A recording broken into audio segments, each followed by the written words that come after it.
Good morning. Welcome back at 6:45 on your Friday morning as we look live at the 520 bridge. Traffic now moving fine, but that will not be the case this weekend. The bridge is closing again.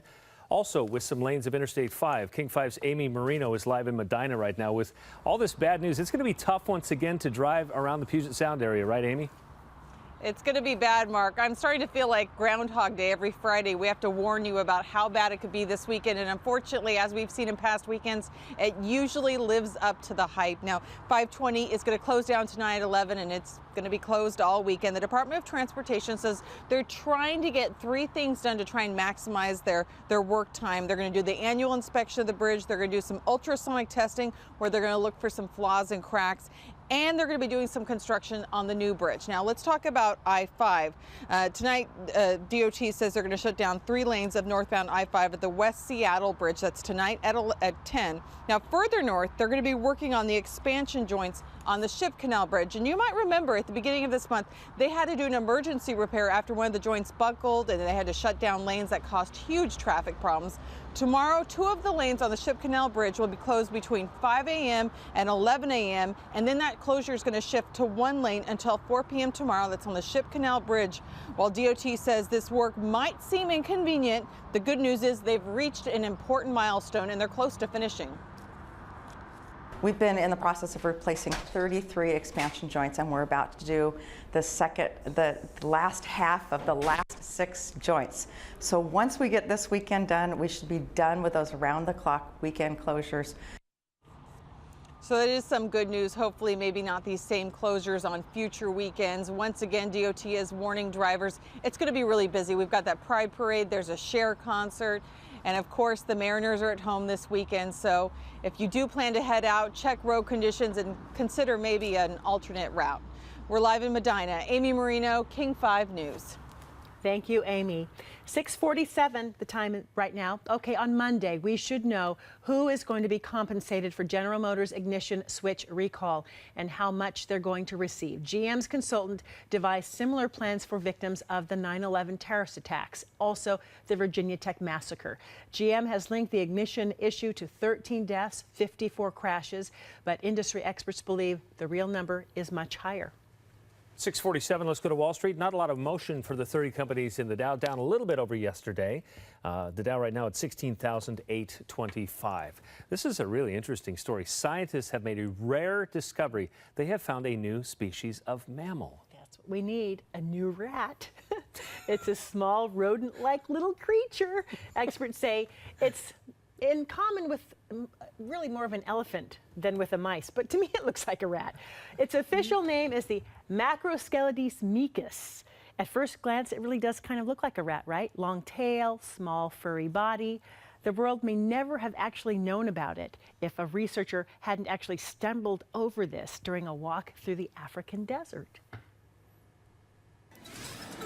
It did sort of have a little trunk-like feature. It did. That was kind of like little different there. thing. Yes, we're Like an elephant. nosing into corners, maybe. I don't know.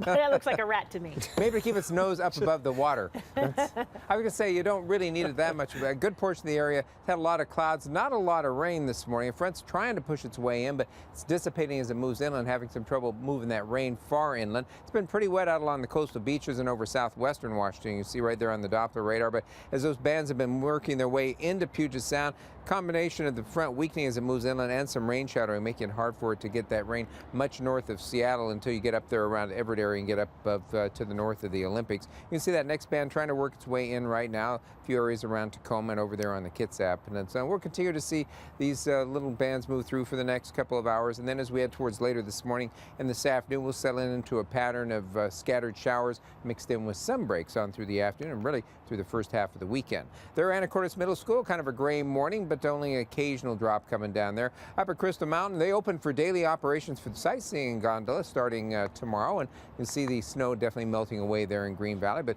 should be some really nice hiking weather headed the way, especially as we head into the first part of next week. Temperatures right now in the mid-50s to around 60 degrees, so a mild morning around western Washington, 50s and 60s east of the Cascades as well. Pollen count from northwest asthma and allergy yesterday, trees and weeds in the low range. Grass is moderate, and they may drop off a little bit more with the cooler weather and the shower. showers here for the next couple of days, but they'll be back up again next week. You can see that little system moving through today. That low out there in the Gulf is going to continue to flip through little weak disturbances for the next couple of days. That is going to be giving us a chance of showers off and on. So a little bit of rain this morning trying to make its way inland, but basically turning to off and on showers later this morning. Showers and sun breaks this afternoon, upper 60s to low 70s. Tomorrow, showers, sun breaks, maybe a little cooler, mid-60s. Decreasing showers Sunday with some clearing around 70. Monday through Wednesday, we're going to be looking for sunshine with highs in the mid to upper 70s. Morning clouds and afternoon sun for Thursday, around 70 for the highs. And for the 4th of July itself, about the same. Morning clouds, some afternoon sunshine, temperatures upper 60s and low 70s, and probably partly cloudy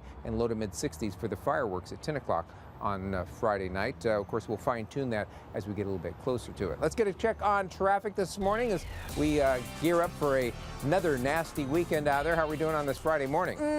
Not so nasty. Oh, that's good. Well, no, yeah, it depends on If you where need you to are. go somewhere this weekend, go now.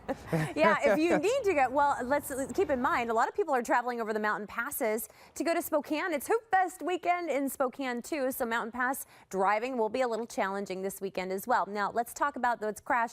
Southbound 5 Michigan curve, it was taking up 2 lanes. Over to the right side, traffic slowing as we come past I-90, now heading out on southbound I-5. Let's also talk about this chain reaction crash. What had happened was the southbound driver in the semi going down southbound 405 went to take westbound 90. Well, he kind of went a little too fast and he skid and then he rolled this morning. This is heading out towards Factoria area this morning. So you can see that they have uprighted the semi. They're out there working to clean up the debris. Good on DOT to get this cleaned up quickly, because what it does is this is going to play a big role in why the drive is going to be really challenging over on the east side.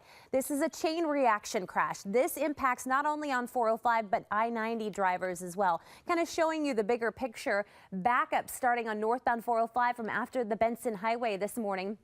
And so things are going to be a little bit slower there, continuing up and over Kennydale Hill. This in turn will cause the drive on I-90 to become quite challenging coming from the east side, so keep that in mind.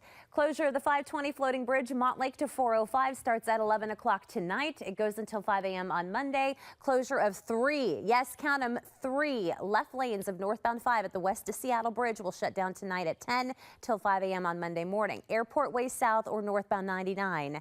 To get into the city for the weekend. 20 minutes from Auburn to Renton, half an hour South Center to Bellevue, 25 minutes from Linwood into downtown. Mark and Joyce, back to you. Tracy, thank you.